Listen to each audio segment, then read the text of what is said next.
Y con esto, les doy la bienvenida a todas, a todos, a todes al segundo taller de actualización en liderazgo educativo y gestión de la Universidad de Santiago. Este taller es un espacio que hemos creado, tradicionalmente la universidad y el Departamento de Educación usualmente genera estos espacios de encuentro, pero este año le hemos querido dar un twist, un cambio, y queremos compartir con ustedes ciertos trabajos que estamos realizando hoy día y que estamos integrando en los programas de posgrado, en nuestro magíster de gestión y liderazgo en el futuro. Para los que trabajan un poco en la creación de conocimiento o los que han tratado de publicar alguno de sus trabajos, saben que la distancia, que el tiempo entre que uno desarrolla algo y el mundo lo puede ver, a veces es años, ¿ya? Y nosotros no queremos que pasen años, queremos llegar a ustedes, queremos contarles algunos de nuestros hallazgos, queremos contarles algunas de nuestras preocupaciones y queremos también cumplir un poco la misión del Departamento de Educación, del Magíster y de la Universidad de ser socios con el mundo educativo, ser sus servidores, especialmente a todas ustedes que están trabajando en las escuelas, que están trabajando por mejorar nuestra educación. Y esperamos que nuestro esfuerzo, justo estábamos hablando con la Constanza que vamos a pasar todo el fin de semana justo haciendo estas cosas, y muchas veces nos pasa que no podemos llegar a ustedes. Y creemos que estos espacios, que estos talleres de actualización sean un espacio donde podamos encontrarnos, que sea un puente entre el trabajo de la academia y el trabajo tan importante que realizan ustedes en las escuelas. También es un espacio de experimentación. Y esto lo vimos parcialmente en el taller 1 que me acompañó Ricardo y que estuve dando yo, sobre temas que todavía no están bien cuajados, que todavía no están cerrados, que todavía están en movimiento. Y en parte de esa experimentación es que quería hoy día invitar a que nos tratemos de experimentar en dos temas que muchas veces no conectan tanto o no se ven con tanta fuerza en la literatura, como es el liderazgo educativo y la inclusión. Y les cuento que yo tengo la suerte de, los que saben un poquito más de mi historia, saben que soy medio nuevo en el departamento y en la universidad, y me siento muy afortunado de estar rodeado por colegas muy talentosas. Y aquí hoy día nos acompaña la más talentosa hasta el momento, ya hasta el momento, Constanza. Puede que haya alguien que te supere después, no lo sé, pero hasta el momento, una de las más talentosas, una de las investigadoras punta en nuestro país y en Latinoamérica en el tema de inclusión, y le quiero agradecer especialmente porque viene de representar a Chile en las Olimpiadas de la Ciencia. Se viene bajando recién del avión, te vi, no sé cuándo te vi creo que el jueves o el miércoles, que venías todavía con la alegría de haber venía de Argentina, de estar aprendiendo y colaborando y mostrando parte de sus hallazgos en la red Estrado que se celebró una conferencia hace muy poquito en nuestro país vecino. Así que venía muy cansada, muy sobrevendida, pero aquí está con nosotros la profesora Constanza Herrera. Constanza, bienvenida a los talleres de actualización. Hola, buen día a todos, a todas. Yo agradezco el espacio de poder hoy día compartir un poco de nuestras reflexiones. Voy a decir nuestras porque que no trabajo sola, ¿no? Hoy día estoy aquí, pero me acompañan hartos compañeros y compañeras. Ahí está la Ale en el grupo que también trabaja en el equipo. Y como decía Sergio, estoy contenta también que este sea un espacio de exploración, que no siempre tenemos las respuestas a todos los temas, pero desde el lugar donde cada uno, desde la experiencia donde cada una está trabajando, tenemos posibilidades de generar nuevos diálogos. Algo que ha pasado habitualmente en la investigación educativa es que tendemos más a dividirnos. Entonces, los que investigamos de inclusión estamos en el mundo de la inclusión y así. Entonces, me gusta que hoy día exista este espacio para poner en diálogo marcos de referencia y experiencias que vienen de distintos mundos. Y yo espero que sea una mañana muy provechosa, que lo entendamos como un espacio para conversar, eh, para, para poder encontrarnos más que como una suerte de transmisión, solamente yo voy a presentar algunas cosas como una especie de provocación para este espacio. Y eso, solamente agradecerles. Además, me suma las palabras de Sergio de estar aquí hoy día sábado, dándole este espacio para encontrarnos. Gracias, muchas gracias Constanza. Y yo que te conozco muy bien, que he estado en tu casa y he jugado con tus gatos, especialmente con ese gato que le gusta, esa gata que le gusta, Valentina, Valentín le gusta mostrar su ano demasiado, si me pregunta, y exceso de ano de gato. Ya no sé qué tiene esa gata, pero es demasiado. Hay un límite, hay un límite con mostrar eso. Y te conozco bien, pero tal vez nuestras colegas que están llegando no han tenido la oportunidad de conocerte. ¿Serías tan amable de contarnos un poquito de ti, de qué has trabajado y en qué estás haciendo hoy día? vale. Yo, bueno, trabajo en la Universidad de Santiago, soy eh, doctora en psicología en el área de enseñanza-aprendizaje. Hice toda mi formación desde el pregrado hasta el posgrado en la Universidad de Concepción. Soy de allá, soy penquista, de Penco. Mi familia todavía vive allá. Ahí están mis raíces. Eh, y decía que hace ya 7 años trabajo en la Universidad de Santiago en la formación inicial docente.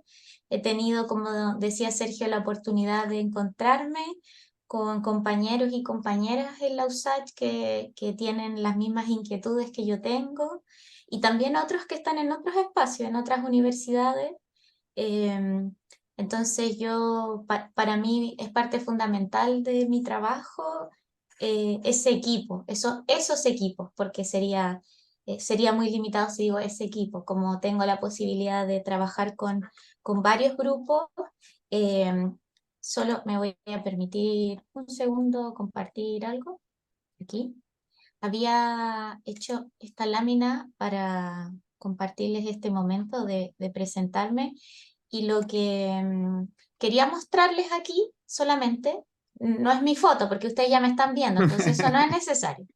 Es más bien está otro lado que dice Pedagogía Inclusiva en la FIT, y habla un poco de los proyectos que estamos trabajando en este momento, y como ustedes ven, está simbolizado por una trama que para nosotros dice mucho acerca de qué es y debería ser la educación inclusiva, donde se encuentran nuestras experiencias, donde se encuentran nuestros saberes.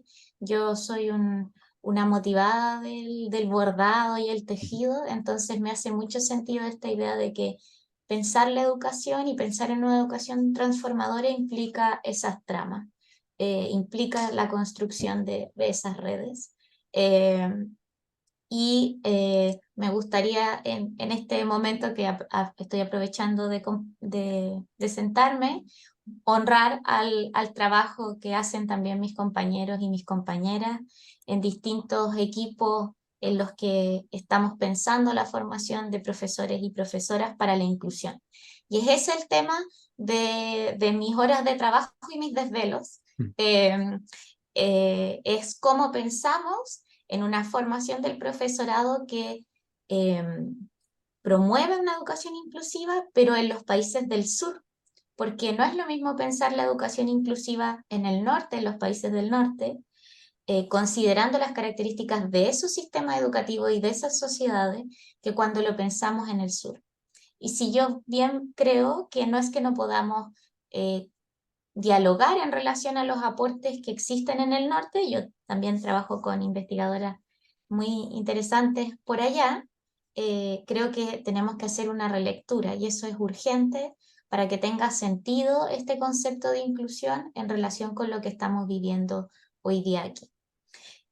Por este tiempo mi principal proyecto tiene que ver con cuál es la contribución de la formación práctica en la educación, en la formación del profesorado de enseñanza básica o de educación básica para la educación inclusiva. Es un proyecto Fondesit de iniciación que partimos recién este año y que hemos tenido la posibilidad de estar compartiendo con profesores y profesoras en formación de distintos lugares. Ayer con la Ale estuvimos en nuestro primer taller con chiquillos y chiquillas de Rancagua, de la Universidad de O'Higgins.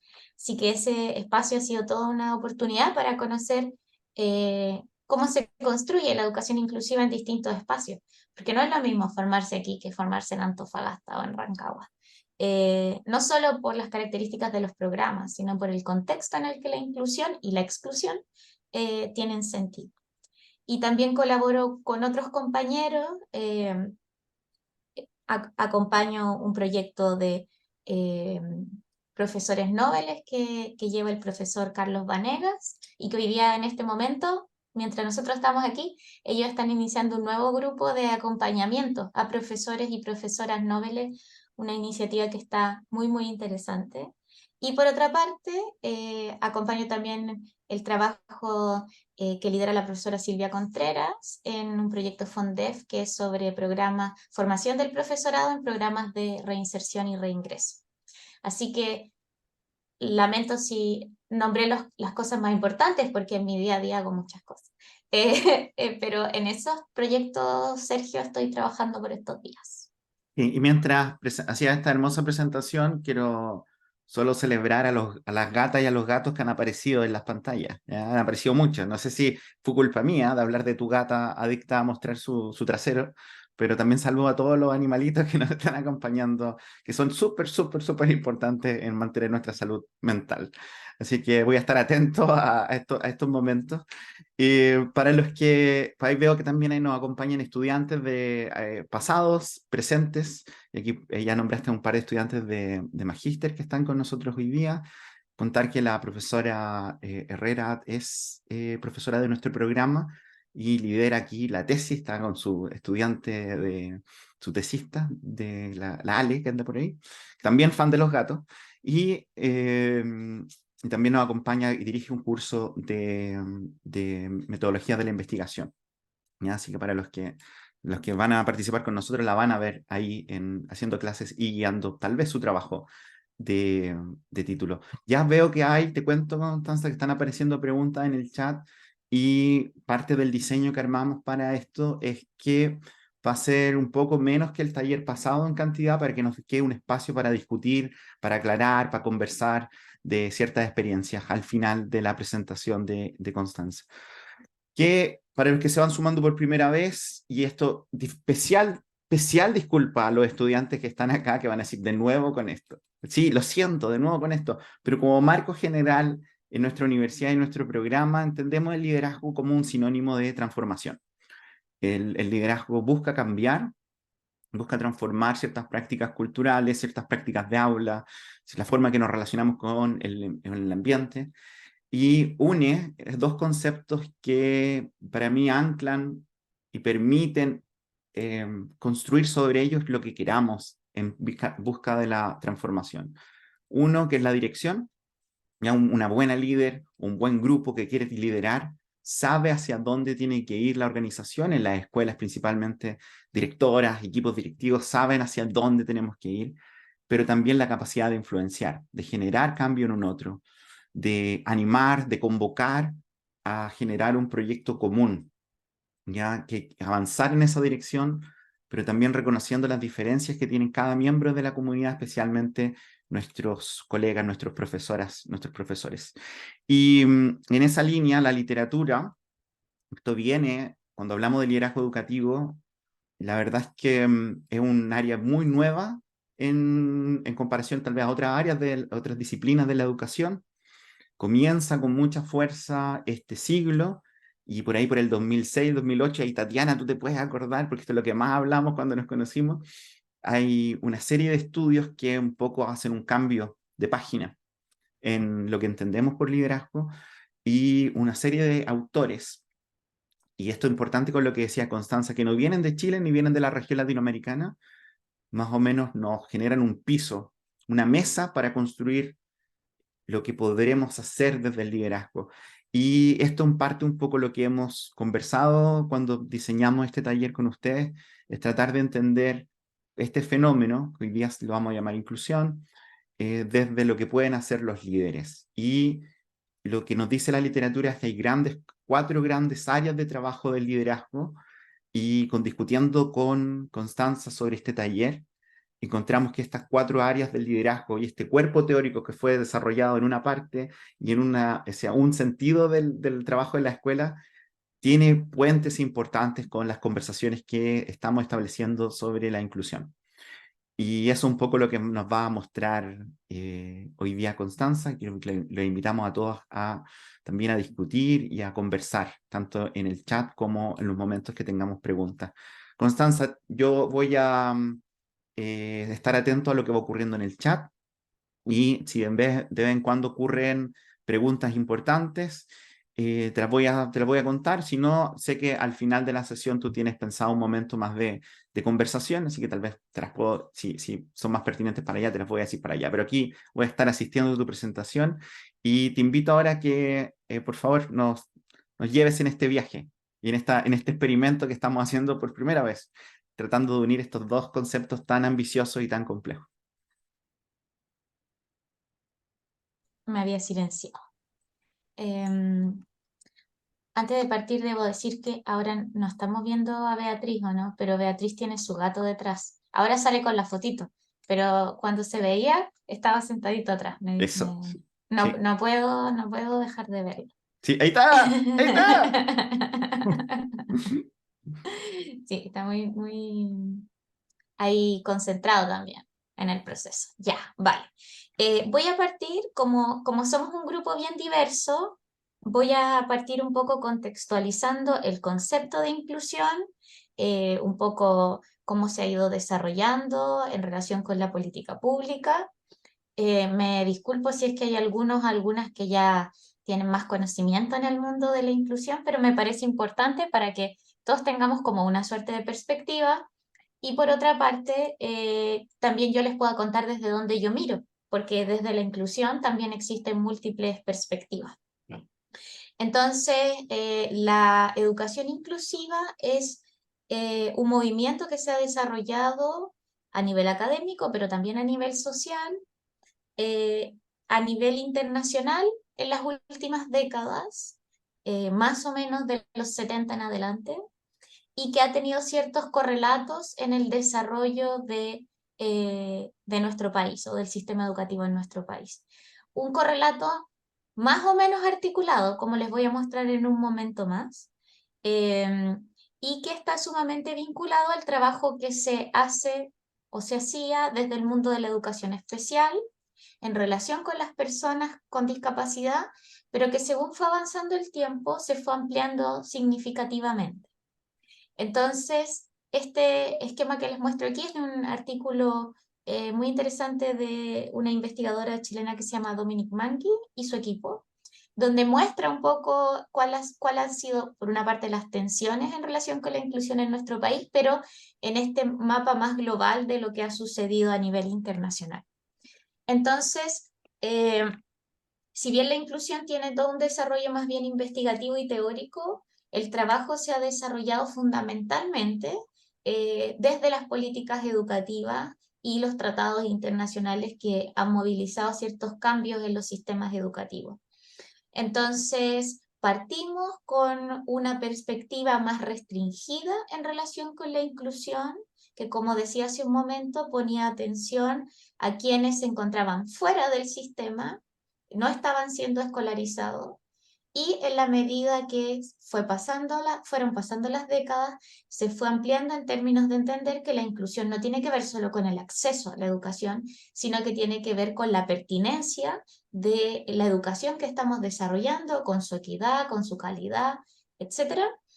Y también parte de una comprensión más restringida en términos de quiénes son los y las estudiantes tradicionalmente excluidos desde una perspectiva de las necesidades educativas especiales y la discapacidad para ir avanzando hacia una comprensión que vamos a decir más amplia de la inclusión que reconoce diversas condiciones a través de las cuales se han ido construyendo estas condiciones de exclusión. Yo creo que para nosotros es fácil comprender esas distintas, vamos a darle un ratito a eso en un momento, esos distintos modos a través de los cuales la exclusión se va construyendo en las escuelas y los distintos grupos también que afectan esas condiciones de marginación, de discriminación, etc. En nuestro país, estas políticas más bien internacionales, que voy a decir hoy día van en una comprensión del desarrollo sostenible, es decir, en este compromiso de los países por una educación que sea pertinente para todos y todas a lo largo de la vida, ya no solo en el espacio escolar, sino entendiendo el sistema educativo más amplio. También va desarrollando ciertos correlatos en nuestro país. Y entonces, en la medida que se van aprobando estas legislaciones internacionales, también se van desarrollando transformaciones en nuestro país. Sin embargo, también acontece que si bien nuestro país ha ido avanzando en términos de las políticas inclusivas, ha ido profundizándose el modelo neoliberal en el sistema educativo chileno. Y ese modelo neoliberal tiene una forma que se denomina la nueva gestión pública hoy día en las investigaciones, que está sumamente centrado en la rendición de cuentas, en la estandarización, en las altas consecuencias por los logros no alcanzados, y que ha tenido un efecto contrario en el sistema educativo a tal vez el espíritu de la inclusión.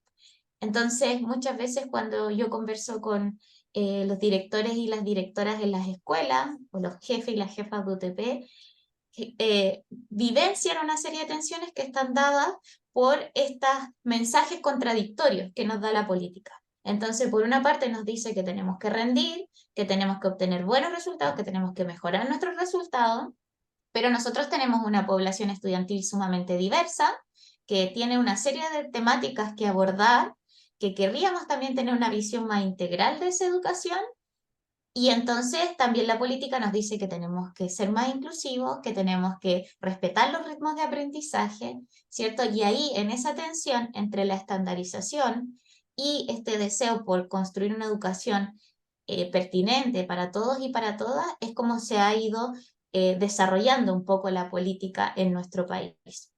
De allí, entonces, que esta autora y su equipo pone atención en cómo la inclusión se va entretejiendo en nuestro país con los desafíos asociados a la privatización, al Estado subsidiario que no garantiza realmente la educación y a una serie de condiciones que se han intentado de alguna manera desmantelar en estos últimos tiempos, como el lucro, la selección en las escuelas, pero que todavía tienen una serie de mecanismos que siguen instalados en ese espacio. Hoy día, entonces quería hacerles una primera pregunta, vamos a usar el chat para compartir. Eh, y yo les decía que un desafío importante que en nuestro país la literatura dice que es especialmente importante es cómo pensamos en una educación inclusiva que va más allá de las necesidades educativas especiales. Entonces yo les preguntaría desde sus espacios laborales, ¿con qué otras condiciones o categorías se relaciona la exclusión en educación? Si no es solo las necesidades educativas especiales, si no es solo la discapacidad y tenemos este desafío de construir una perspectiva más amplia de la inclusión, ¿con qué otras condiciones o categorías ustedes ven que se relaciona este desafío de la inclusión o de la exclusión en este caso en sus propias experiencias? Voy a mirar el chat a ver qué me cuentan.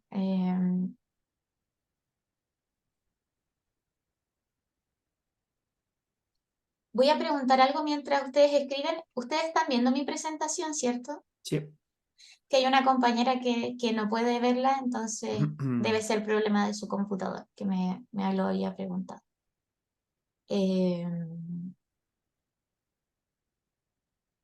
La edad. Muy bien, muy interesante. Oh, oh, qué buena. Gracias. Sí, efectivamente. Hay toda una línea de trabajo que ha puesto en discusión las tensiones en relación con las relaciones intergeneracionales y cómo desde ciertos espacios de privilegio que están asociados a ciertas edades, miramos también y a veces desmerecemos las habilidades, las competencias que existen en otras generaciones. Luego está, voy a subir porque esto fue muy rápido.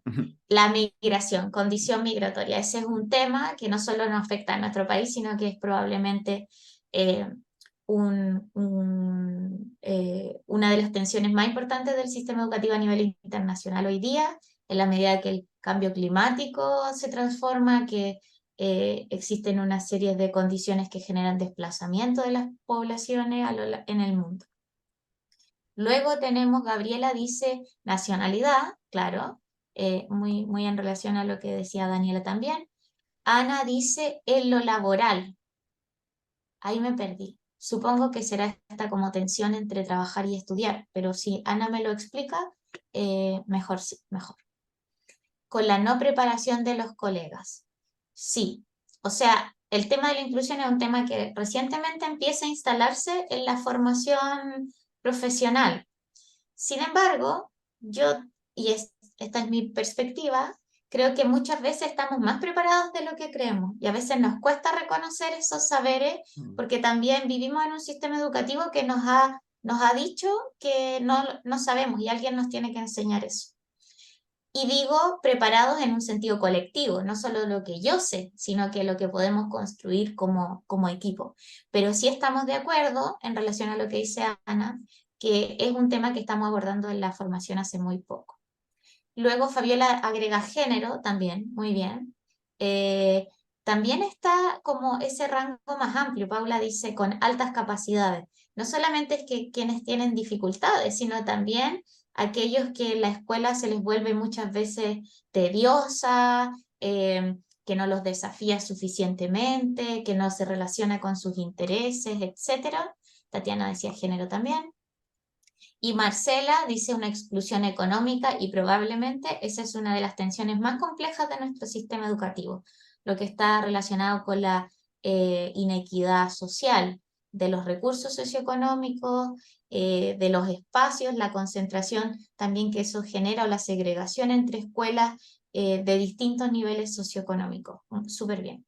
Lo mismo dice Yonder de la condición socioeconómica. También los vínculos afectivos familiares, me parece muy interesante. Y las diferencias, dice Ana, individuales en su conjunto, claro está.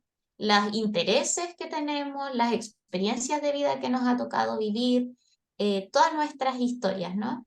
Los contextos, dice Marcela, las condiciones de vulnerabilidad que hay en los hogares, dice Marisol. Bien, Graciela dice, me gusta mucho esto, los estudiantes que delinquen y como son menores de edad salen por la puerta giratoria y vuelven al liceo. Ese es una tremenda complejidad, ¿no? Que está asociada también a nuestro sistema social y a las inequidades sociales y cómo también eso van construyendo eh, formas de exclusión que van más allá de la escuela, pero que también afectan la escuela. Ya, las diferencias sociales. Eh, Mira, gastronómicas, dice Cecilia, el estilo de crianza, muy bien. Cuestiones culturales, ¿no? Tradiciones culturales que replicamos y que muchas veces hacen que algunos sientan que la escuela no es para ellos o para ellas. El adultocentrismo, muy en el sentido de lo que decía Sergio al inicio también, ¿no? De esta diferencia etaria. Y finalmente, Graciela, bueno, habla de eh, el tema del currículum como un gran desafío. Buenísimo. Agradezco a todos ahí por cómo ampliamos, ¿no? Esta visión de la inclusión. Oye, Entonces, Constanza, Sergio, solo dale nomás. un paréntesis para, veo que le apareció el tema migratorio un par de veces. Solo recordarles que el taller 4 va a estar liderado por una colega nuestra, Natalia Ferrada. La doctora Natalia Ferrada nos va a acompañar por ahí por noviembre con el último taller del año, no el último taller, pero el último taller del año, que vamos a hablar de justo de la relación liderazgo y migración, con un trabajo que estamos colaborando ambas, así que va a ser bien interesante poder explorar más ese tema en noviembre. Buenísimo. No, no hay que perdérselo porque de verdad ahí están realizando un trabajo muy interesante, muy pertinente también en distintos contextos en que hoy día tenemos una población migratoria muy amplia, ¿no? Hay establecimientos donde los y las estudiantes migrantes representan más del 90% de la población estudiantil y eso ha cambiado nuestras escuelas y nosotros no hemos logrado cambiar a la velocidad con que han cambiado eh, eh, las escuelas como organizaciones y también las características del estudiantado. Entonces, desde los organismos internacionales, hoy día la inclusión se entiende como un proceso transformador que busca asegurar que los y las estudiantes puedan acceder, participar, aprender en el espacio de la escuela, pero no solo pensando en los niños, niñas y jóvenes, sino también en los adultos. Hoy día vivimos en una sociedad donde la educación debería responder, ¿cierto?, a los desafíos a los que nosotros nos enfrentamos en nuestras distintas etapas de la vida y que tiene como este sentido último de poder abordar las distintas formas de discriminación que se dan en y a través de la educación. Entonces buscamos construir, y si pensamos cuál es la escuela que deberíamos construir, lugares donde todos se sientan valorados, donde se sientan parte también de ese espacio y donde la diversidad es vista como una riqueza. Y aquí voy a aprovechar de responder me parecía que era Graciela que me preguntó por qué yo decía que la inclusión era distinta en el sur que en el norte. Ahí, Sergio, ¿tú me acuerdas si era Graciela o me equivoqué?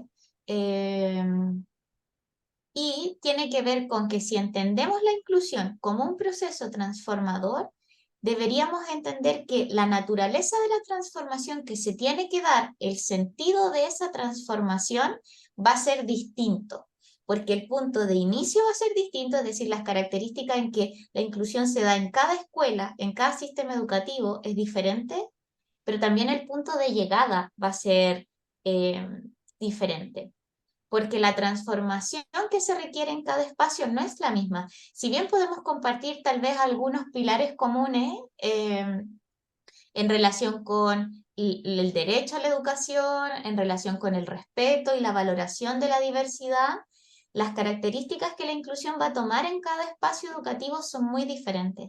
Hay una autora que se llama Elizabeth Walton, que nos va a visitar, por cierto, en el mes de noviembre, así que ahí aprovecho de pasar el dato. Y ella dice que no es lo mismo formar a los profesionales y a los profesores y profesoras para el desafío de la inclusión en sistemas educativos donde la inclusión está más instalada que formarlos en espacios donde la inclusión es todavía un horizonte y donde cuando vamos a la escuela, hacemos la formación práctica, por ejemplo, lo que vemos en la escuela no necesariamente habla de inclusión, sino que muchas veces nos habla de exclusión. Y ahí entonces que como la inclusión no es un algo, no es un estado al que lleguemos, sino que es un movimiento, un proceso de transformación, es que va a tener distintas características en el norte que en el sur. Te confirmo, colega, que la gran pregunta fue pues, de la gran Graciela. Así Muy que bien, muchas gracias. buenísima Y pregunta. aprovechar también de que ciertos temas que la próxima taller va a estar una colega de Escocia compartiendo con nosotros y vamos a preguntarle estas cosas, que es muy bonito estas conversaciones con colegas de otras partes del mundo porque uno ahí ve, se conoce más uno cuando conoce la historia de un Exacto. otro. Y ahí uno entiende, chuta, estas escuelas son nada que ver a nosotros o estas sociedades están conversando de otras cosas y nuestros profesores, por lo tanto, como tú dices muy bien, viven una experiencia distinta. Sí. Eh, vamos encontrando esas comunalidades, pero también esas particularidades de cada entorno. Ahora, la educación inclusiva, así como les comentaba al inicio, en la medida que se ha ido entretejiendo con estos modelos neoliberal, que tiende más bien a lo individual, a la tecnificación del trabajo en la escuela, en muchos casos, dice la literatura, ha reproducido la exclusión que busca eliminar. Entonces, los autores y las autoras que trabajan en el mundo de la inclusión han empezado a ponerle, voy a decir así, apellidos a la inclusión para focalizar en determinados elementos. Podríamos hablar de una inclusión crítica, de una inclusión interseccional, de una exclusión, o sea, de una inclusión en este caso, desde donde yo voy a mirar, es de la inclusión para la justicia social. Y desde esta perspectiva, desde la perspectiva de la inclusión para la justicia social, entendemos que la inclusión no es solo algo técnico, no es solo algo que tenemos que hacer en las escuelas para cambiar cómo hacemos clase o para agregar otros recursos de aprendizaje, sino que pasa por un proceso transformador que sobre todo tiene una aspiración y una forma de trabajo que es política. Es decir, hay una sociedad, un proyecto de sociedad que queremos construir y hay una serie de condiciones instaladas en la estructura social que dificultan avanzar hacia ese objetivo, hacia ese proyecto de sociedad que queremos, y por ende la educación inclusiva debe ser aquello que nos permita derribar las condiciones de exclusión que cimientan la opresión de determinados grupos y determinados individuos. Es decir, no es que la inclusión sea una cuestión etérea, ¿no? Que nos llegó así como que se puso a llover acá, como algo que no podemos controlar, sino que la exclusión, y por ende la inclusión, tiene que ver con ciertos procesos donde determinados grupos de la sociedad han detentado ciertos espacios de poder que ha dejado a otros afuera, que ha dejado a otros en el margen, que ha dejado a otros sin las posibilidades de tener una vida digna y tampoco una educación digna.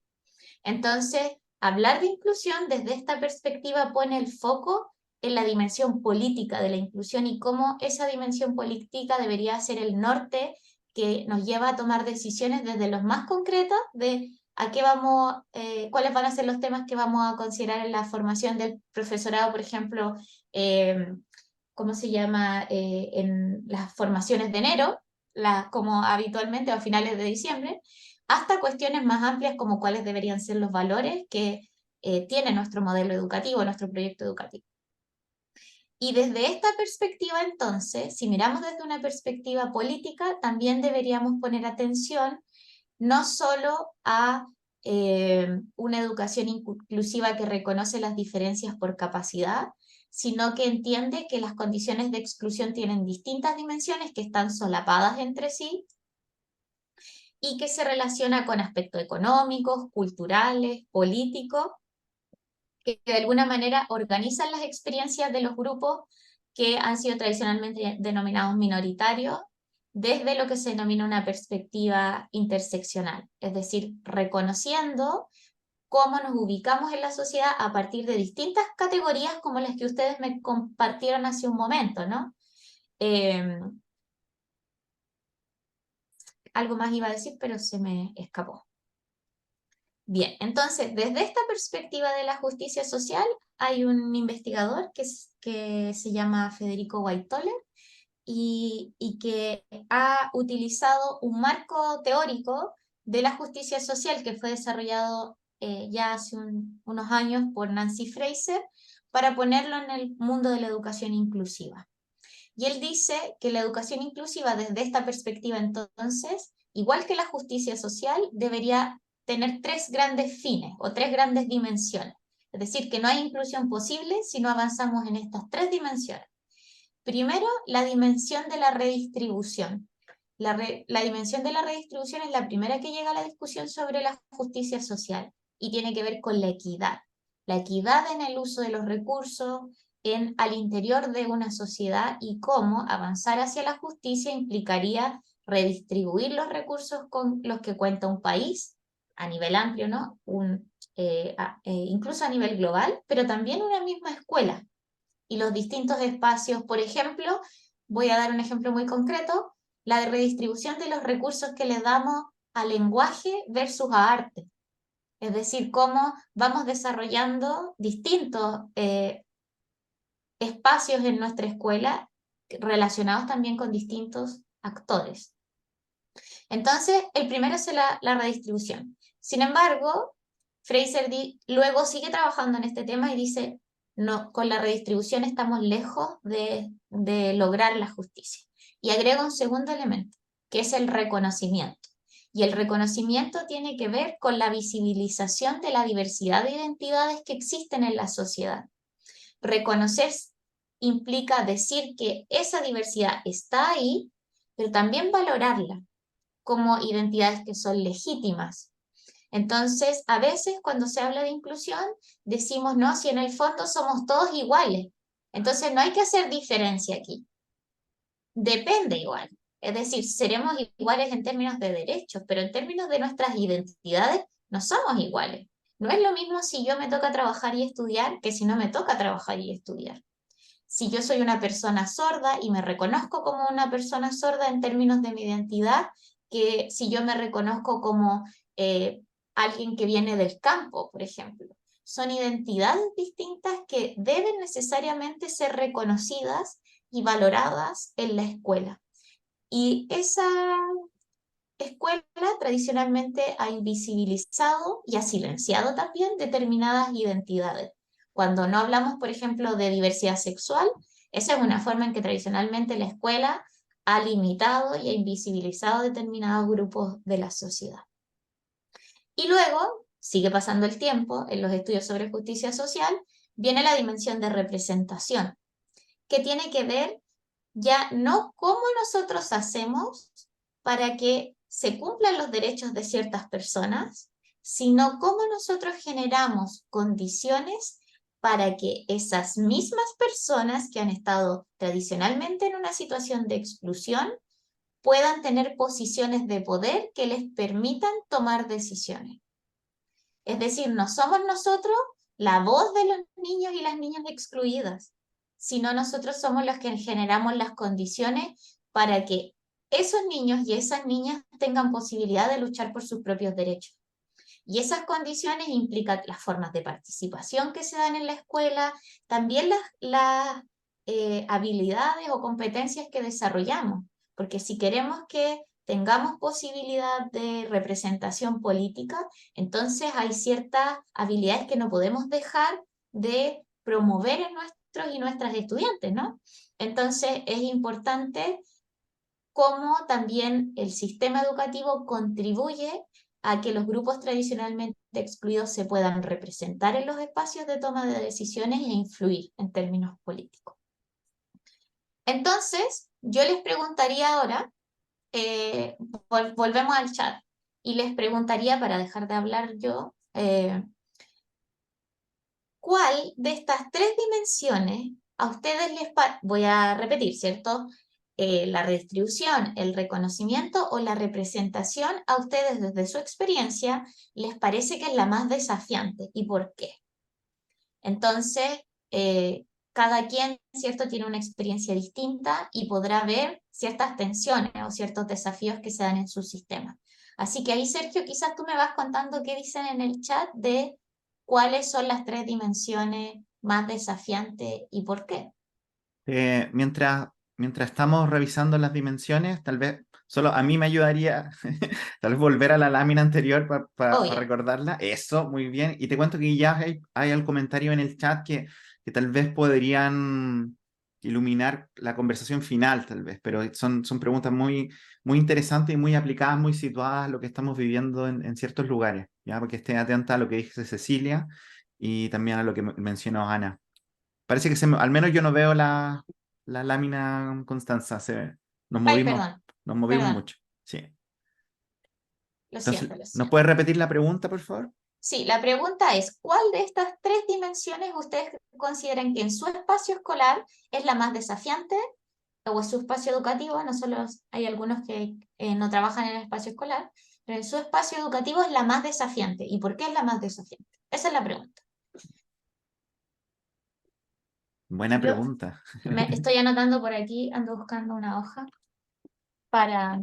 Te cuento que ya, saca tu hojita, yo te voy ahí contando que para Gabriela es la representación, porque implica una posición de poder y eso atemoriza al común de la gente. Esto es muy visible en el caso de la población mapuche. Muy bien, me gusta su experiencia. La experiencia de Gabriela se parece mucho a mi experiencia. Eh, para mí, en el lugar donde yo estoy, es probablemente la más difícil. Pero obviamente, distintos lugares, distintas posiciones, entonces también habrá otra perspectiva.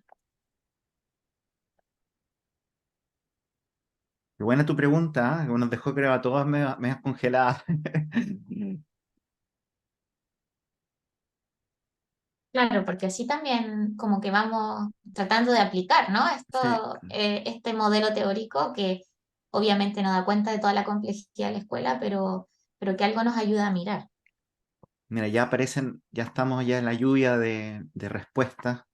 Te voy a leer algunas mientras Dale. vas tomando apuntes. Em, la distribución de recursos, ya que lograr una equidad para todos se ve complicado, nos cuenta Ana, ya que asumo que es la primera, ¿verdad? La Exacto, redistribución. redistribución de recursos. Mira, nuevamente, Marcelo dice, considero que la dimensión más desafiante es la redistribución. Trabajo en un colegio subvencionado sin ley SEP. Entonces se financia con aporte del Estado y del bolsillo de los padres. Esto genera tensiones cuando se debe invertir en infraestructura, por ejemplo. Graciela nuevamente ahí nos dice, es la exclusión de los y las colegas con el resto del personal asistente. Ya que asumo que estaba hablando de las tensiones dentro del funcionamiento interno de la escuela. Y me parece muy interesante el punto que pone porque la inclusión no tiene que ver solo con el estudiantado. Si entendemos la inclusión como un movimiento que es político, Mm, entonces nos incluye a todos. Entonces, por ejemplo, ¿qué significa esto? Que tampoco la inclusión podría ser a costa de la salud de los trabajadores de una escuela, sino que tiene que ser algo que contribuya, que nos permita tal vez transformar nuestro espacio educativo, pero considerándonos a todos y todas como personas dignas de que nuestros derechos también se cumplan. Entonces me parece muy interesante el punto que pone en términos de que esto no tiene que ver solo con algo que la escuela le da a los estudiantes, sino que la escuela construye con todos los que estamos ahí en el espacio de la escuela. Es muy excelente el punto que hace, especialmente para los que están tomando esto desde el liderazgo, porque uno de los errores que a veces cometen líderes nobles, y nosotros tenemos documentado algo de eso, es que centran su atención solo en los estudiantes, saltándose a los profesores. Y eso muchas veces da resultados más rápidos, pero no se sostienen. Y son muchas veces muy riesgosos para la o el líder que tiene que ejecutarlo. Así que es interesante pensar cómo estas visiones son para la comunidad educativa y tienen que pasar por todos los miembros y los sectores de la comunidad educativa. Te cuento un poco más. Tatiana nos dice representación. Creo que es la más difícil, ya que en mi caso no se le da poder a ciertos grupos. Jessica también nos habla de la representación por la mirada asistencialista, que de igual forma atenta con la inclusión. Esperamos no ser la voz, sino que tengan su propia voz. ¿Puedo decir algo? Me parece muy interesante el punto que pone Jessica en relación con esta mirada asistencialista, que algo interesante, y Manuel hace un rato decía como un paralelo entre que yo pudiese hacer un paralelo entre distintos enfoques de inclusión, y con este concepto podríamos, por ejemplo, hacer un paralelo. Hay un enfoque de inclusión que Federico Baitoller le llama inclusionismo neoliberal, que es como de alguna manera el sistema neoliberal se hace de este concepto de inclusión, y ahí tenemos una visión distinta en relación con la vulnerabilidad. Entonces, desde una perspectiva más neoliberal de la inclusión educativa, tenemos esa visión asistencialista, de que en definitiva lo que estamos haciendo es mejorar el servicio de la educación para que pueda resolver los problemas de determinados grupos que consideramos como menos capaces, Mm, deficientes, con la necesidad de una especie, ¿cierto?, de muleta, mm. lo digo en su término metafórico, ¿no? Pero como que hay algo que les falta. En cambio, desde una perspectiva de la justicia social, si bien reconocemos que obviamente las condiciones de exclusión generan sufrimiento en las personas, también es cierto que esos grupos se organizan, tienen sus propios saberes, han construido sus propias formas de resistirle al sistema y también han influido en la sociedad para que estos mismos movimientos en relación con la inclusión hayan ocurrido.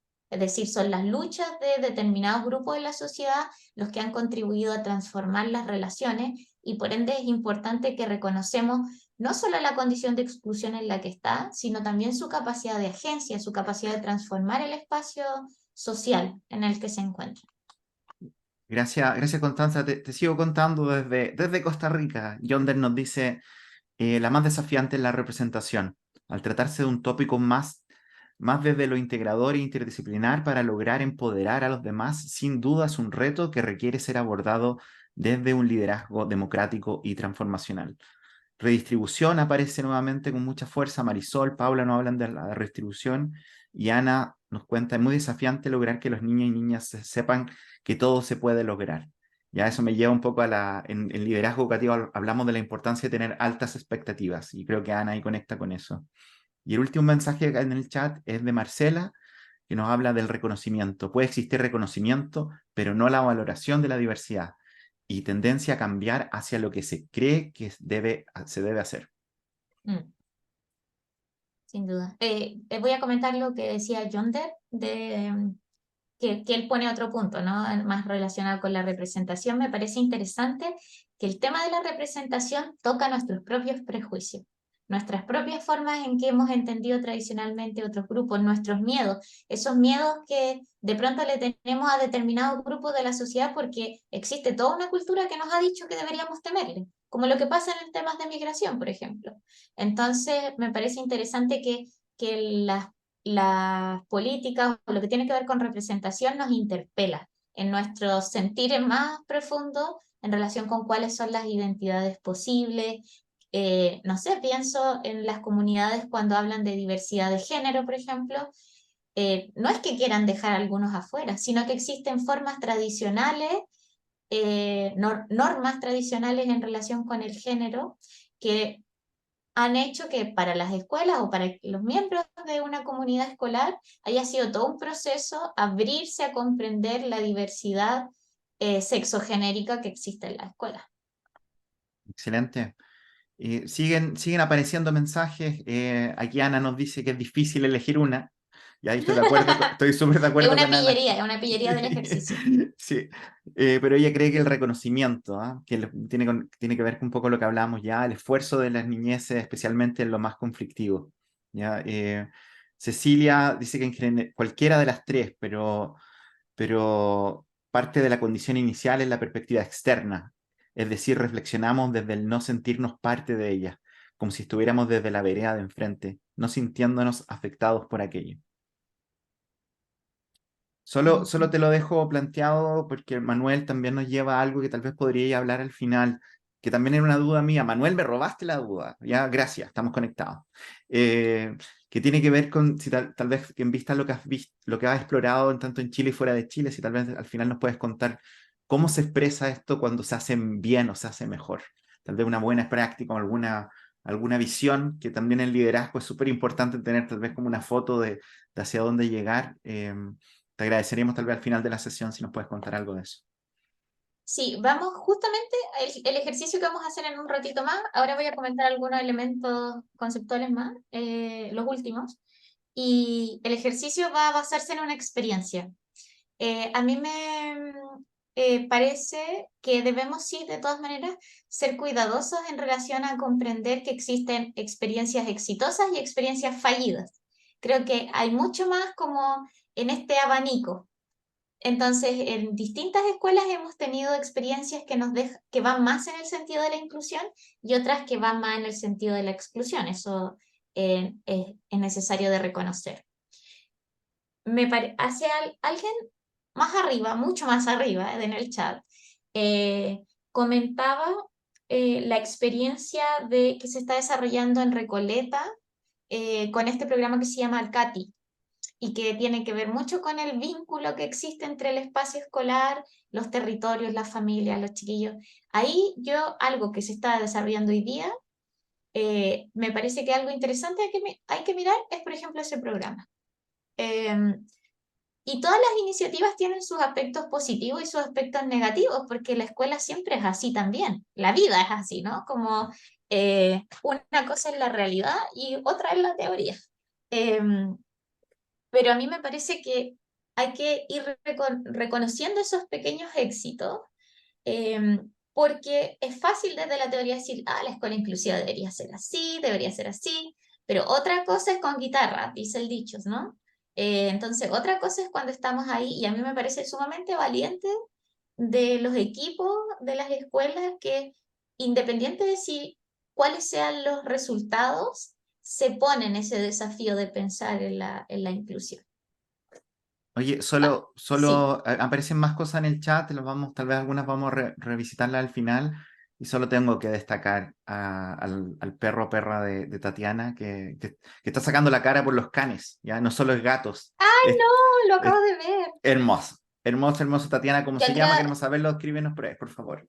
no, es demasiado lindo. Y quiero decir, tú dijiste que de Ale era muy gatuna, pero Ale es perruna. Yo creo que tiene que aparecer en algún momento su perrito, que además es gigante, no es un perrito. Ya, pues Ale, por Eh, favor, inclúyelo, inclusión. Muchas gracias por los comentarios en el chat.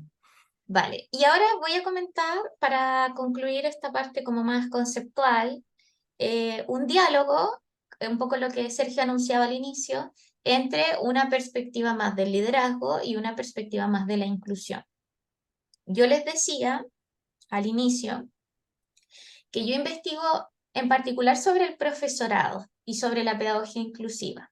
Entonces también hay que tener como saber que yo estoy mirando desde ahí y que voy a hacer una relación que no es perfecta, porque es la relación que hay entre un modelo que tiene que ver con el liderazgo y un modelo que tiene que ver en particular con la Agencia Docente para la Justicia Social, para la inclusión desde una perspectiva de la justicia social, pero que a mí me parece que es muy interesante para iluminar el sentido que deberían tener estos cambios, los cambios que se movilizan en la escuela.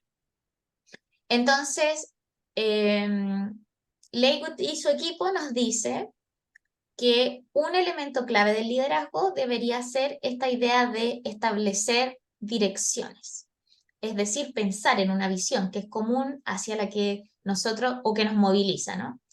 Y desde este modelo de agencia docente para la justicia social que desarrolla Natacha Pantic con Lani Florian también, Natacha va a estar con nosotros, Sergio, ahora en octubre, muy pronto, muy prontito, así que vale la pena venir a verla.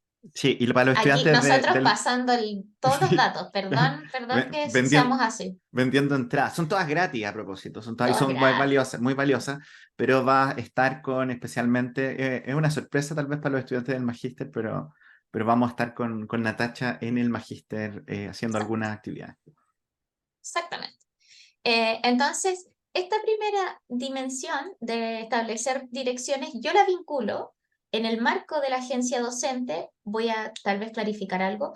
La agencia tiene que ver con la capacidad de movilizar transformaciones en el espacio educativo y desde una perspectiva ecológica, que es donde mira esta autora, implica una serie de acciones que son colectivas, que se basan en el pasado, en nuestras experiencias, en las experiencias que hemos tenido, que se dan en el presente a partir de las cosas que hacemos cada día, pero que también tienen una visión de futuro en relación con cuál es la escuela y la sociedad que desearíamos.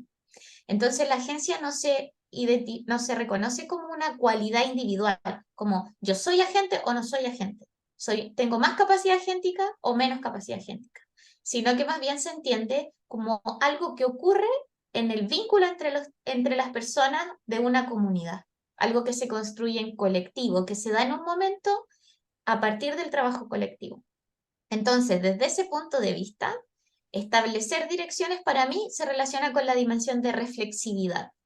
Es decir, esto que las autoras dicen, una cosa para lograr la inclusión es tener la capacidad de analizar y evaluar lo que estamos haciendo y el contexto para poder pensar un sentido de propósito, ¿sí? Hacia dónde estamos avanzando. Me acabo de dar cuenta que están al revés. Hice la lámina mal. Ahí mi déficit atencional me jugó una mala pasada. Entonces, voy a decir cómo debería estar la lámina. Debería decir, establecer direcciones está relacionado con la dimensión de sentido del propósito, ¿sí? Que es como yo entiendo qué está pasando y cuál debería ser mi rol como agente para pensar en esta justicia social. ¿Qué significaría la justicia social en mi escuela? Entonces, esa sería una primera dimensión que yo encuentro que encuentran un puente interesante. La visión del liderazgo desde una perspectiva inclusiva debería necesariamente orientar su propósito en términos de la justicia social que queremos construir. Por otra parte, el liderazgo dice, bueno, una cosa importante es desarrollar la organización para apoyar ciertas prácticas que son deseadas, que nos gustaría que se dieran más en la escuela. Y eso sí yo lo relaciono con reflexividad, ¿ves que lo puse al revés? Que es esta capacidad todo el tiempo de estarnos mirando como organización, de estar diciendo, bueno, nosotros queremos, por ejemplo, que se apoye más al estudiantado, pero resulta ser que tenemos tanto papeleo que o hemos construido una forma de trabajo con tanto papeleo que tenemos poco tiempo para dedicarle realmente a encontrarnos con los chiquillos, a hablar con las familias. Entonces, es como tenemos construimos capacidad, no en el sentido individual, sino en el sentido colectivo, de todo el tiempo estar mirando cuáles son esas prácticas que querríamos que se dieran más y por ende, cuáles son las condiciones que deberíamos propiciar para que esas prácticas emerjan en el contexto de la escuela. Y por otra parte está esta idea de construir relaciones y desarrollar personas, que el liderazgo debería orientarse en esa dirección. Y yo le pongo un apellido que deberíamos construir desde la inclusión, digamos. Le pongo el apellido de que debería ser en el sentido de la autonomía, no en el sentido de que hay un líder que le tiene que decir todo el tiempo al profesorado o a los profesionales o a las familias qué es lo que tienen que hacer y cómo lo tienen que hacer, sino todo lo contrario, construye relaciones con ellos, que apareció Valentín, Apareció.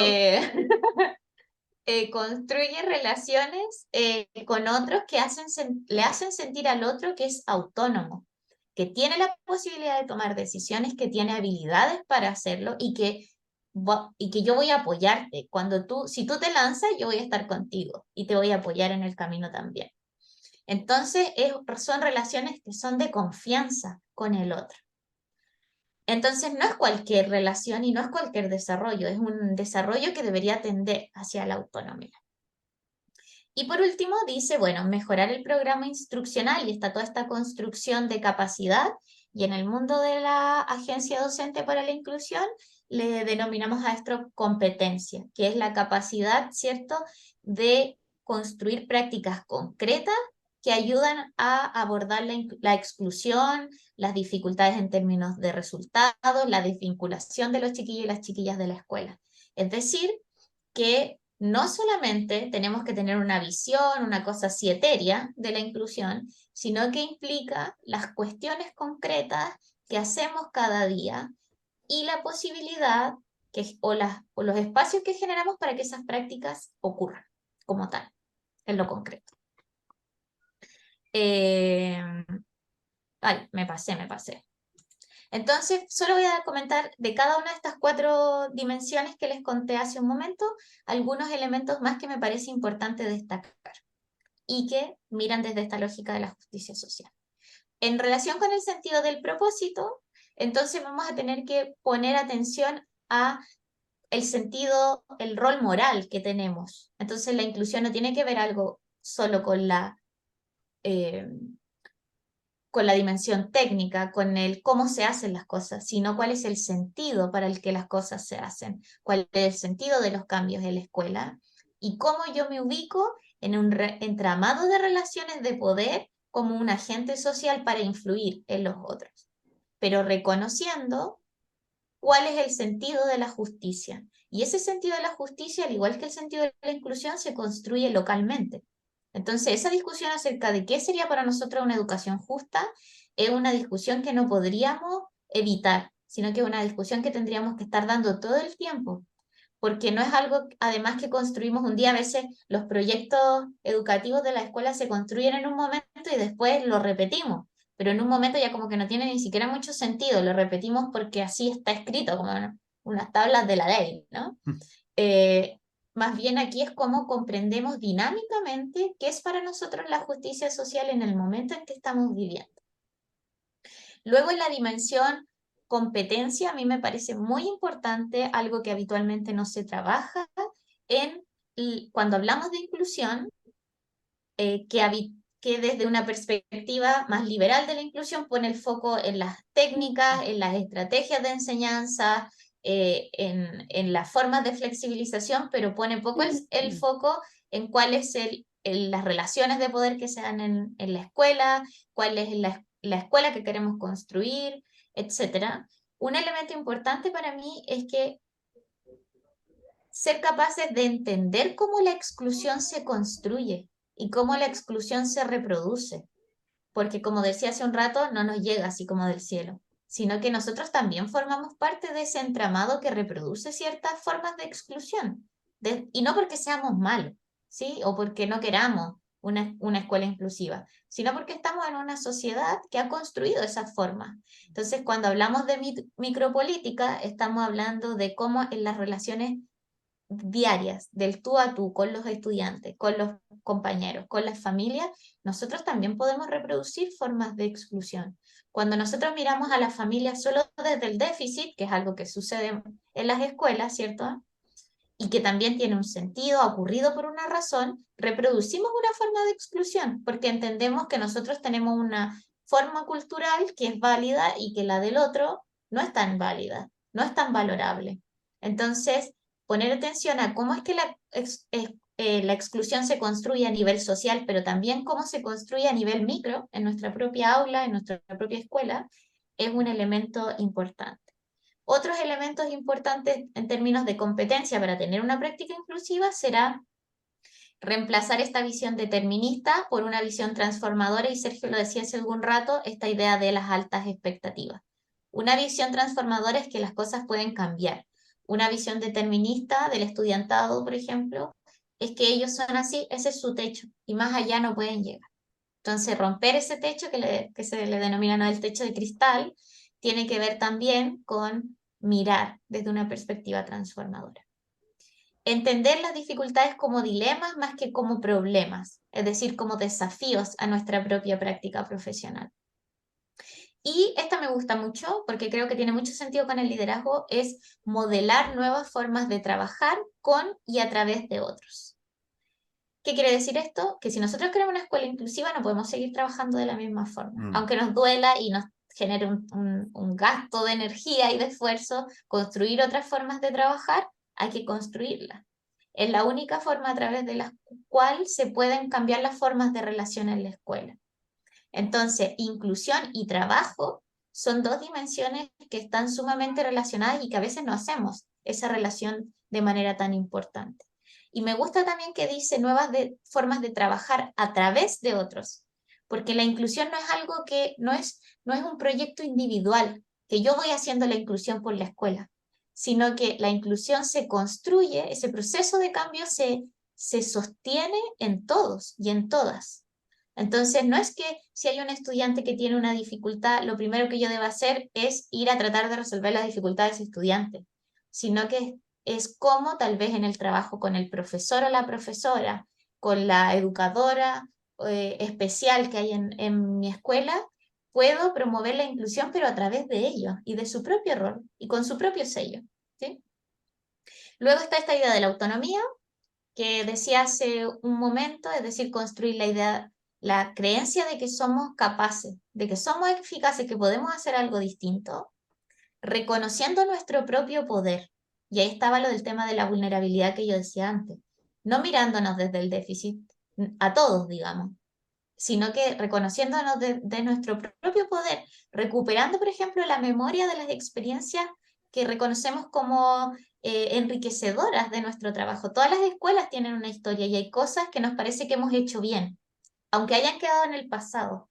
Retomar esa memoria de esos procesos de cambio que en algún momento, en una coyuntura se dieron, es algo importante, y establecer relaciones de confianza, donde la inclusión no tiene que ver solo con valorar al estudiante o a la estudiante, también valorar a mi compañero y mi compañera con la que yo trabajo, a los profesores con los que yo trabajo, a los asistentes de aula, decía alguien hace un rato. Bueno, esta idea de la autonomía como algo que se construye colectivamente y donde en esa construcción colectiva yo me siento capaz de tomar decisiones. Mi opinión se escucha, se toma en cuenta. A veces en la escuela sucede que le preguntamos la opinión a los profesores y las profesoras, a los y la asistente de aula, a los mismos estudiantes, pero no quedamos ahí más allá de cierto ese momento de catarsis donde decimos, pero después los distintos agentes de la comunidad educativa se sienten un poco engañados, ¿no? Como, ¿para qué me preguntan esto si después nadie va a considerar realmente lo que estábamos proponiendo? Entonces, también cómo se construyen condiciones para que esa toma de decisiones se haga efectiva. Y finalmente, esta idea de la reflexividad, me gusta mucho esto de la capacidad de articular el conocimiento práctico personal con sus fundamentos. ¿Qué quiere decir esto? El conocimiento práctico personal es, bueno, es una línea de pensamiento en el mundo de la docencia que tiene que ver con cómo nosotros construimos conocimiento, no solo desde la formación formal, sino también de lo que nos pasa en el día a día en la escuela. Entonces, todos vamos construyendo en nuestra labor, en nuestro trabajo, conocimiento práctico personal. Lo importante es que ese conocimiento entre en diálogo con los fundamentos. Preguntarme, ¿esto que yo hago de esta manera y no lo hago de otra manera, va en el sentido de esa justicia que yo me planteé? ¿Va en el sentido de esa inclusión que yo me planteé? Como un ejercicio todo el tiempo de poner en relación esta dimensión más ética de la inclusión con la dimensión más práctica de lo que hacemos cada día, revisitar nuestras decisiones desde esos fundamentos, como una práctica continua. Y no desde la culpa, como, hoy, ¿por qué yo siempre hago esto? Sino como desde esa mirada más transformadora. Si yo me doy cuenta que hay algo que se aleja de ese deseo que yo tendría, entonces, ¿qué puedo hacer para acercarme en esa dirección? Eh, Luego, construir sentidos de la estructura y la cultura en la propia escuela como espacios de transformación. ¿Qué quiere decir esto? Que entender que así como a nivel social, en el macro, hay condiciones de exclusión y hay movimientos ciertos sociales que empujan para eliminar esas condiciones de exclusión, lo mismo pasa en la escuela, lo mismo pasa a nivel micro. Entonces, entonces también necesitamos mirar cómo nuestra cultura y nuestra propia estructura en la escuela puede transformarse en espacios de transformación. Como cuando yo digo, luchar por el derecho a la educación no es así como un eslogan de la marcha, ¿no? Sino que es algo que se construye en el día a día en la escuela. Y luego la reflexión crítica, y esta me quedo con esta porque creo que es muy importante y como que a mí me picotea siempre, así como que me llama a terreno, es reflexionar de manera crítica y abierta sobre nuestros supuestos y nuestras prácticas y explorar alternativas. Es decir, no llegar a la escuela pensando que uno de verdad sabe cómo hacer las cosas y que esa forma de hacer las cosas es mejor que la de otro, sino abrirse a cuestionarse, bueno, ¿será de verdad así? ¿O será que tal vez este profesor o este papá tiene razón cuando me dice que de verdad no sé, su hijo conversa toda la clase porque la clase no tiene ningún sentido o porque ya se perdió el sentido de lo que hacemos? O cuando este profe me dice que cómo va a hacer esto si por otra parte le estoy pidiendo esta otra cosa. Entonces, poner, partir desde la duda, de la duda de que quizás, como yo lo estoy mirando, no es la única forma de mirarlo, ni es la que se relaciona más con este ideal que tenemos. Y también atreverme, con la incomodidad que eso significa, a explorar otras alternativas, aunque no resulten, porque yo creo que algo que sucede, que ha sido como muy, que se ha instalado en el sistema educativo tiene que ver con esta idea de la efectividad basada en los resultados. Es decir, lo que es efectivo es lo que resultó. Y desde mi punto de vista, lo que es transformador da lo mismo si resultó o no. Es ese proceso, ese devenir de estar en ese cambio continuo, en ese mirarnos, en ese intentar. Porque allí es donde vamos encontrando un poco nuestros aprendizajes. Sergio, perdóname, dale nomás. No, nada de perdón, todo lo contrario. Muchas gracias porque quiero retomar algo que dijimos al comienzo y que esto es un experimento que estamos haciendo. Ahora estamos mezclando, tú lo dijiste ya, estás integrando dos marcos teóricos que provienen de lugares y tiempos y personas distintos y vemos su posible articulación y espero que le haga sentido también a nuestros colegas que están hoy día con nosotros de entender que estas dos fuerzas van en la misma dirección. Quiero destacar solamente dos cosas que tal vez podría ser especialmente interesante para nos acompañan algunos estudiantes de posgrado hoy día que justo estábamos hablando algunos de estos temas en este semestre y quería solo destacar un par de cosas. Pero antes de eso, Ana tiene un perrito muy besador que A ver, ¿dónde todos estamos? lo vimos. Déjame Ana buscar. Pérez, todos te vimos con tu perrito. A ver, Ana. Queremos saber Ahí más. está Ana. Se Mira, fue. se No, fue. ya no está. Ya no Es está que parece Sergio. que odia la inclusión. Yo creo que ese perrito es Puede ser. anti-inclusión. ¿Ya? Pero Ana, esperamos ver, quiero saber al menos cómo se llama en el chat. Pero quería hacer algo, solo una relectura de esta misma lámina que tienes puesta acá, y aquí estoy mirando a Elizabeth y a Manuel, y también obviamente a la Ale, que al menos alcancé a identificar acá. Pero creo que esto conversa muy bien con nuestros modelos actuales de liderazgo. Hay harto aquí de la dimensión competencia, que yo creo que tiene que ver con liderazgo pedagógico, ya que es desarrollar estas cosas que yo como líder trabajo con mis colegas porque tengo también altas expectativas de ellas, de ellos, de ellas, de que pueden crecer. A nivel autonomía, y ahí me ayudan si es que lo me equivoco, colegas, tiene que ver mucho con lo que miramos el liderazgo distribuido. Y nosotros hablamos mucho de la diferencia entre delegar y empoderar. ¿Ya? Yo entrego, no te digo qué tenéis que hacer en esto y aquí está y tenéis tu tiempo y todo, sino como te invito a crear ideas, a crear soluciones, como tú dices, te doy la autonomía para navegarlo. Y yo como líder tengo que aprender a soltar, a que no todo tiene que pasar por mí y que una persona lo va a hacer distinto a mí y a veces lo va a hacer mejor, a veces lo va a hacer peor, pero el hacer es clave. Y finalmente lo reflexivo para mí tiene harto que ver con el liderazgo transformacional que invitara un poco a evaluar mis supuestos, evaluar cómo se construyen mis acciones en base a mis principios, que es una pega bien potente y bien compleja del liderazgo actual. Entonces, creo que a pesar de que nunca habíamos hecho este salto en Constanza de unir estos marcos, creo que hay harta sinergia en lo que podemos hacer y también en lo que se pueden llevar nuestros colegas hoy día que están preocupados de liderar, pero también están preocupados de la inclusión y de la justicia social. Iba a comentar, Sergio, antes de pasar a la actividad que vamos a hacer ahora, algo que puso Ana en el chat que dice, se da mucho que los apoderados o apoderadas no se involucran en el proceso de aprendizaje de sus hijos. Y ese es un hecho. Sí, también suponer que no es así y que los profesores no lo ven como algo que no, como que es un reclamo injustificado, también a mí me parece que que si bien hay que reconocer el valor de las familias en la escuela, también no podemos romantizarlas, ¿no? Sino que también hay que reconocer esas dificultades con las que nos encontramos. Pero algo importante de mirar, al mirar esto, tiene que ver con este elemento, pero me lo estoy identificando aquí en la lámina, que decía, construir sentidos de la estructura y la cultura en la propia escuela. ¿Qué quiere decir?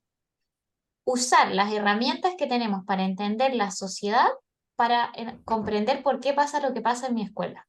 Es decir, pensando en cómo se da el trabajo hoy día, por ejemplo, en nuestra sociedad, donde tenemos trabajos cada vez más precarizados, con extensas horas, cierto, de trabajo, eh, que muchas veces nos generan mucho malestar en tareas que son repetitivas, donde muchas veces como trabajadores no se nos escuchan, nos ayudan a entender por qué nosotros creemos que no están comprometidos, ¿sí? Entonces, también entender lo que acontece a nivel social nos ayuda a entender lo que está pasando en la escuela y nos ayuda a mirarlo tal vez desde otro punto de vista, nos ayuda de pronto a sintonizar con ese papá, esa mamá, esa abuela, que como nosotros y nosotras también es un trabajador o una trabajadora y que se encuentra con sus propios desafíos y no en el sentido de decir, bueno, sí, como eh, así es y qué vamos a hacer,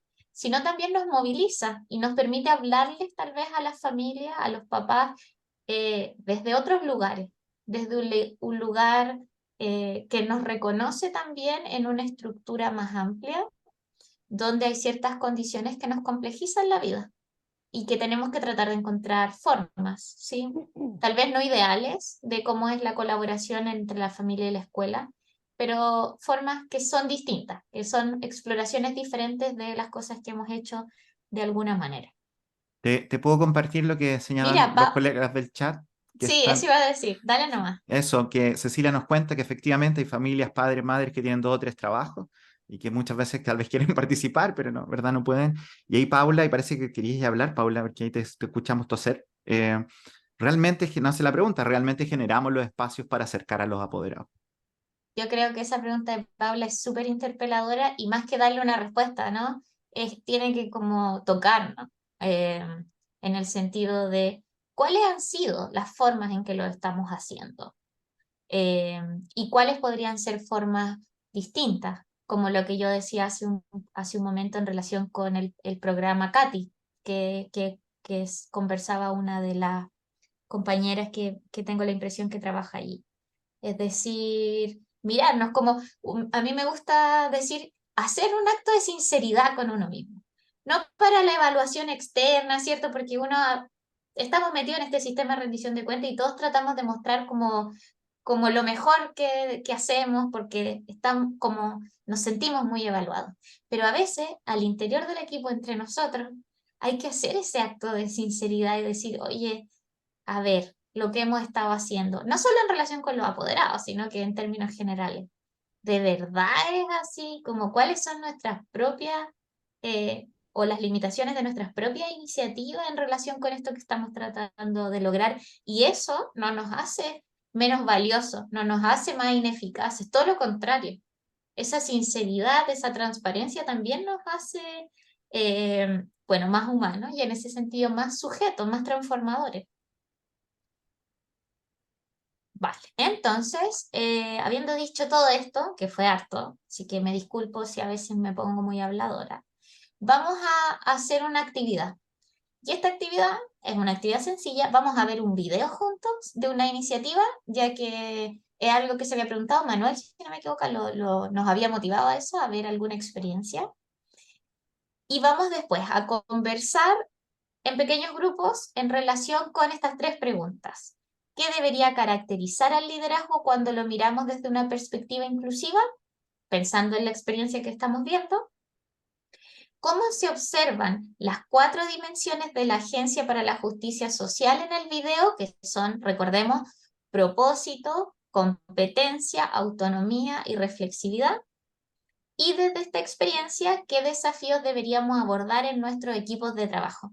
Es decir, cómo también nos interpela esta experiencia que vamos a mirar. ¿Ya? Nosotros vamos a ver el video, los vamos a separar en grupos de Zoom y les vamos a pegar las preguntas en el chat para que ustedes las recuerden y puedan conversarlas. Vamos a trabajar un ratito en eso, vamos a tener un tiempo para conversar y después vamos a volver y la idea es que cada grupo pueda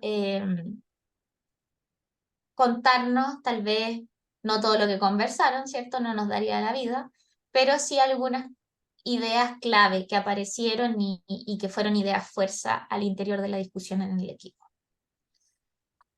Muy bien, a ver.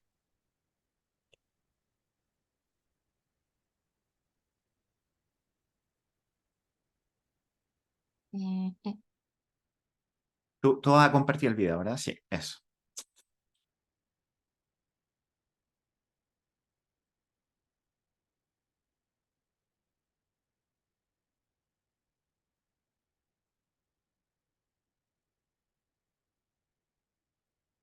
Me había silenciado, perdón. ¿Ven ahí? Lo que les estoy mostrando es otra cosa ahora. Es un YouTube, sí. Buenas YouTube. prácticas en el aula. Perfecto. Esto pertenece al Centro Inclusiva de la Universidad Católica del Paraíso y es un proyecto que desarrollaron donde invitaron a los profesores y profesoras a enviar buenas prácticas en el aula, o que eran prácticas inclusivas. Ese era el foco, que fueran prácticas que promovían la colaboración, la inclusión, y hicieron videos de las experiencias, porque era como una suerte de concurso, entonces de las experiencias ganadoras, las más destacadas. Y son, bueno, es un programa largo donde se discuten también las experiencias, pero yo les voy a mostrar la experiencia. Si bien muestra, el foco está en el profesorado, ya les digo yo que yo miro desde ahí, o son mis velos y mis desvelos, eh, creo que tiene un subtítulo, un subtexto el video que habla de la organización y del liderazgo. Entonces, vamos a intentar mirarlo desde ese punto de vista. Bien. ¿Están viendo en pantalla completa, cierto? Cierto. Cierto. Démosle entonces.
nombre es Juan Pablo Solís Cutiño, profesor de Educación Básica con mención en Ciencias Naturales, de la ciudad de Valdivia, región de Los Ríos.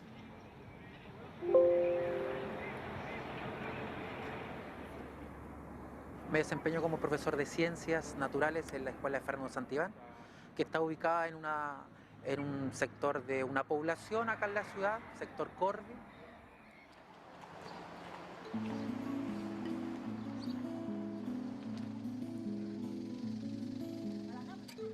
Me encontré con una población de estudiantes que no se interesaba en aprender y como consecuencia de aquello se reflejaban muy bajos resultados educativos a nivel interno como externo. Se apreciaba desmotivación e inasistencias de parte de los estudiantes del ciclo donde me desempeño.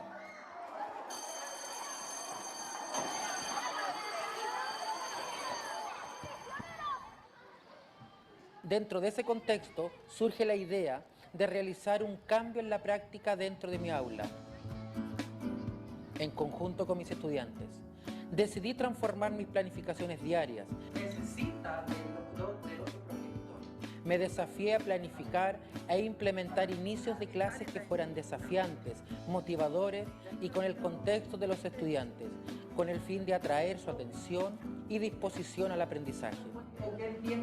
Para aprovechar la motivación y participación de mis estudiantes, los invito a formar estaciones de trabajo dentro del aula.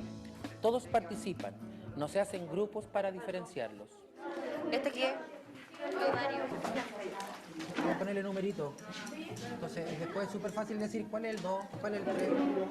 El desarrollo embrionario. Cada estación está representado por un estudiante que es elegido por el grupo. La idea es que las estaciones de trabajo estén realizando actividades diferentes con material distinto según la necesidad del grupo, pero el tema es igual para todos. Es canal de parto, canal de penetración y canal de menstruación. Progesterona. De progesterona, sí. Me sentí nerviosa igual, pero entendí que mis compañeros sí entendieron lo que explicaba. Y a uno le quedaba claro, eso a mí fue lo que más me quedó claro, pues. ¿El útero? Sí. Perfecto. Porque ella me explicó todo. Compartiendo experiencias con el otro. Siempre nos hace la clase entretenida, nos divierte, nos muestra imágenes, nos deja hacer estaciones, después nos da como un descanso y seguimos trabajando. Me encantó porque me gusta trabajar así por estaciones, mi cosa favorita. Si uno está ayudando a sus compañeros a que ellos entiendan mejor algo que no entienden. Me inspiró el profesor a ser científico porque estas clases son muy entretenidas y me interesó mucho las ciencias naturales. Las características sociales, emocionales de nuestros estudiantes de estos contextos requiere profesores que mejoren, pero sobre todo modernicen sus prácticas dentro del aula. Porque sabemos que desde el rol docente el profesor tiene la misión de poder ser un transformador de vida de estos pequeños. Una modificación, si hay una modificación o si hay una alteración en estos órganos, para referir qué podría ocurrir si hay una modificación o si hay una alteración en estos órganos. ¿Qué van a compartir al otro? Ideas, Pablo, información. ¿Qué le van a compartir al otro? Por ejemplo, Martín en su estación, ¿qué le va a compartir al otro? ¿Información de qué? Y el primer factor o la primera condición para preparar la enseñanza tiene que ver con que yo pueda conocer con anterioridad las características de mis estudiantes. Estoy hablando de conocer a un estudiante integral. Estoy hablando de conocer a ese estudiante en los gustos, en sus intereses, en lo que le gusta y lo que no le gusta de mi asignatura. ¿Cómo lo convenzo? ¿Cómo hago que ese estudiante se apasione y le guste aprender lo que yo le voy a enseñar? Me sentí feliz. ¿Te sentiste feliz? En particular, esta experiencia ha sido vista por varios profesores de la comunidad, de otras comunidades profesionales de aprendizaje, porque son 6 las que se trabajan actualmente en el aula. Por lo tanto, desde ahí, estas prácticas adquieren una motivación no solamente por parte de los estudiantes, sino que por otros profesores para replicarlas. A poner la X, dime. ¿Qué tengo que hacer objetivo? ¿Y cuántos lados tiene? Ah, tiene 4. A, B. ¿Al tiro, amor? Lo lindo de esta estrategia es que los incluye a todos. Los niños se respetan. A pesar de sus diferencias, ellos se respetan. En cada mesa ya hay reglas. ¿Entendieron? Sí. Muy bien. Sugerencias, De comentarios. Juanito, bueno, él es cordial, muy caballero, y nos dejó bien orientar a la... Esta estrategia también da la posibilidad de que el apoderado ingrese al lugar en donde su hijo se está formando. Juan, tu comentario. ¿Cómo te sentiste en la estación? No, sí me gustó, pero no me sentía tan seguro que me salía tan. ¿Ya? Que uno le pregunte, le explicaba otras cosas. Tenemos al estudiante, al apoderado y al profesor. Con esas tres personas hacemos maravillas en educación.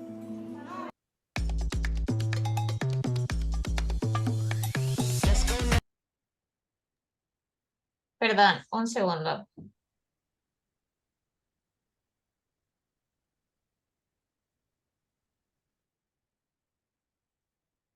No, te muteaste de nuevo, te muteaste de nuevo. Que YouTube me mostrara publicidad, quiero decirles. Ahí sí.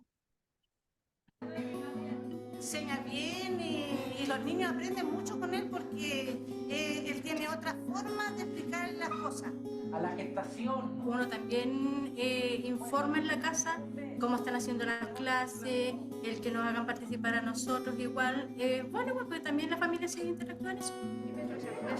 Siendo también integrada en un grupo de apoderados, que el objetivo de todos nosotros es nuestros hijos y es una familia en el fondo, porque es una comunidad.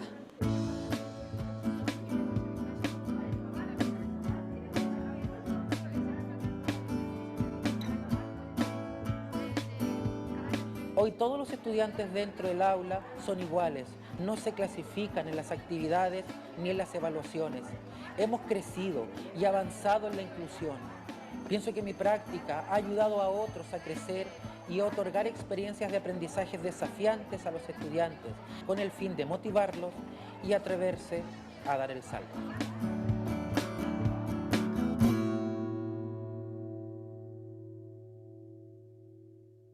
Y bueno, esa fue la experiencia. Bien. Ah, perdón, estaba deteniendo el video. Tatiana quiere decir algo, parece, antes de que nos vayamos a los grupos a conversar. Felicitaciones, dice. ¿Quiere decir algo más, Tatiana? Un comentario de su comentario del video. No, dice que no. Se está más tímida. Ya, vamos entonces a dividirnos en grupos para conversar sobre estas preguntas, que si me dan un segundo, yo se las voy a pegar aquí en el chat para que ustedes las tengan a mano. Y yo, jefa, yo ya tengo los grupos medios armados. Así No, seco.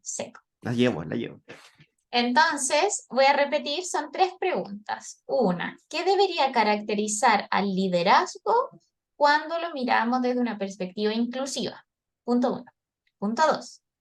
¿Cómo se observan las 4 dimensiones de la Agencia para la Justicia Social en el video? Recordemos que son el sentido del propósito, la competencia, la autonomía y la reflexividad. Y última pregunta, pero muy importante, desde esta experiencia, ¿qué desafíos deberíamos abordar en nuestros equipos de trabajo? ¿Sí? Lo que nos pasa a nosotros, ya más allá del análisis conceptual con el video.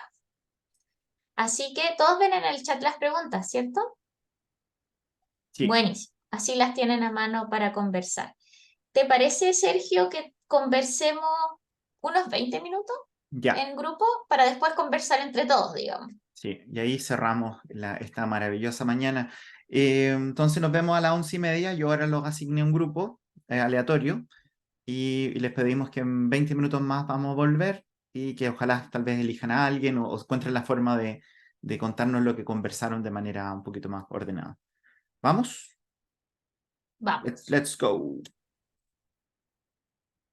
Nos vemos a las 11:30.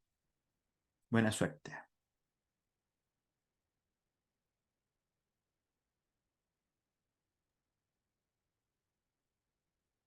Sergio, quizás pausamos la grabación para no grabar 20 minutos de